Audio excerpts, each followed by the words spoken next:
our third method of altering the form is to literally make cutouts in the form.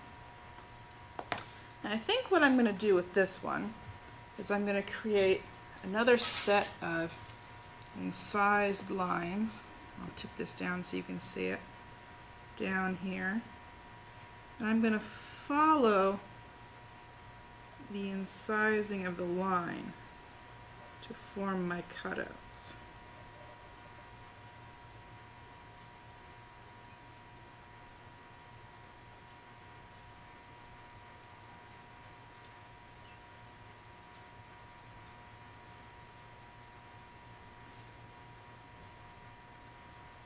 So we're doing an abstract floral kind of thing here. Now that I have my design incised in, I can go in with my X-Acto knife and very gently cut through that leather-hard clay to release, and gently wiggle it free, don't pull, to release the excess clay I have here. Now remember, your clay is leather hard at this state. It is fairly stiff, but it is still soft enough that it can be broken and deformed. So be careful when you do this. So cut a little outside my lines here. I'll go back and trim this up a little bit. That you don't bend your form in ways that you don't intend them to be. Okay. So you can see I've altered the top here by cutting those forms out. The fifth method of altering is applique, or addition to the form. And one of the easiest way to do it is take the forms that I have cut off of this and add them back to the form. Since it came from the same piece, these are already leather hard at the same rate. So I think I'll take some of these pieces and add these back to the top. And as we do any time we add clay to clay, you always scratch and slip, put them together. Remember to wiggle a little bit to seat it down.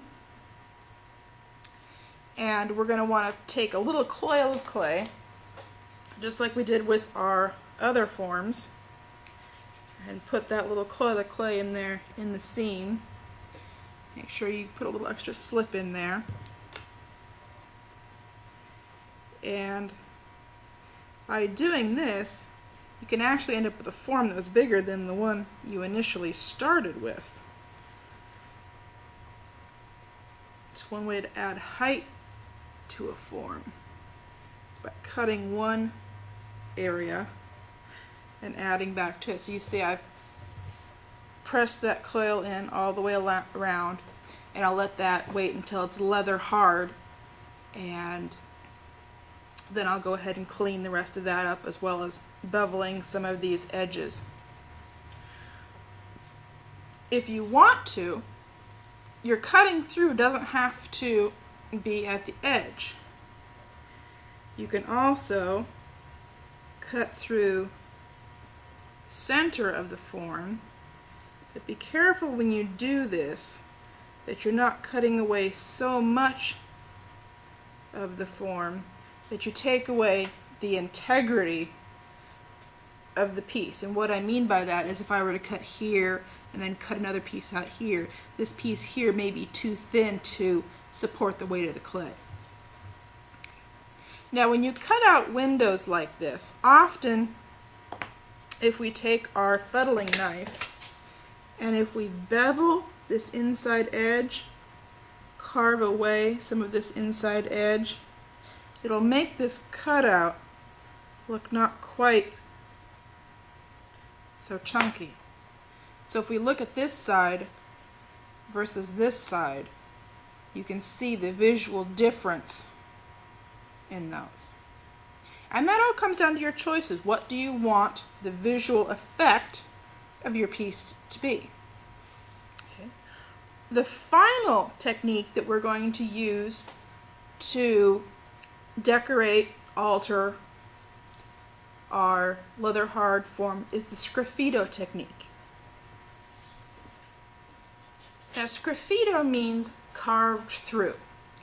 So when we talk about sgraffito on clay, what we're going to do is on our Leatherhard clay, we're going to put a coat of underglaze, apply it to the surface, and then once that underglaze is dry, we're going to incise through that underglaze layer.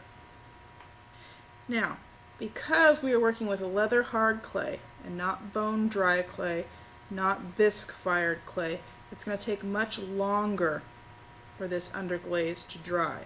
So you may have to paint a coat, wait 10 minutes or so before you paint the next coat, because we really have to allow this underglaze to dry, otherwise the technique will not work. If the underglaze is too wet, the clay that we displace when we carve it away will get gummed up in the wet underglaze here, and we don't want that. So I painted underglaze on this one petal portion here, and I'm going to go ahead and allow that to dry. And once that's dry, I've only got one coat on there, I'll go ahead and apply 2 and 3 coats. And when that's finished, we'll continue with the sgraffito technique. The underglaze on the portion that we're going to do the sgraffito on has dried sufficiently, so we can go ahead and start with the sgraffito process. I'm going to use the same blunt pencil that I used to incise the lines to very gently scratch through the underglaze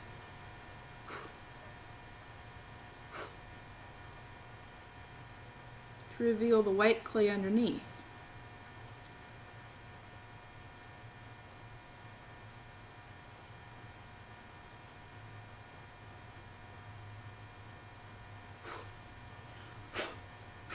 Blow the excess out of the way. You may have to go in once or twice just to clean up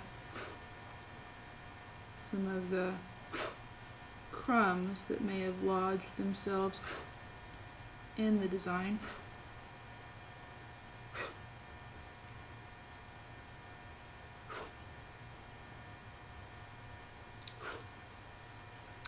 But what you will see where I've carved is that the blue underglaze still forms the background, but I've carved through to the clay underneath. Once this is fired, you'll have the bright white of the clay body there contrasted against the blue of the underglaze.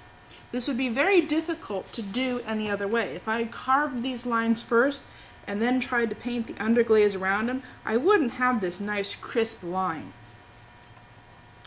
The other important reason why to do this in this step is if we do this now and carve through it, if you don't want this line to be white, after it's bisque fired, you can go through and stain it with whichever color you want, and then this white will be the color of your stain. More options, more decisions. It all depends on what you would like your form to look like. A couple last things just to finish up the refinement of our form. The top edge right here, where we've cut, can be beveled very carefully with our needle tool, and that will give the form the appearance of being thinner, even though it's really not. So without dealing with the problems of working very thin, we can give the piece the appearance of having been formed much thinner than it actually is. And once the piece is bone dry, you can come back in with your scrubby pad and really clean up all these edges where we have some of these little crumbs migrating in. You want to make sure you clean up the inside of your form as well.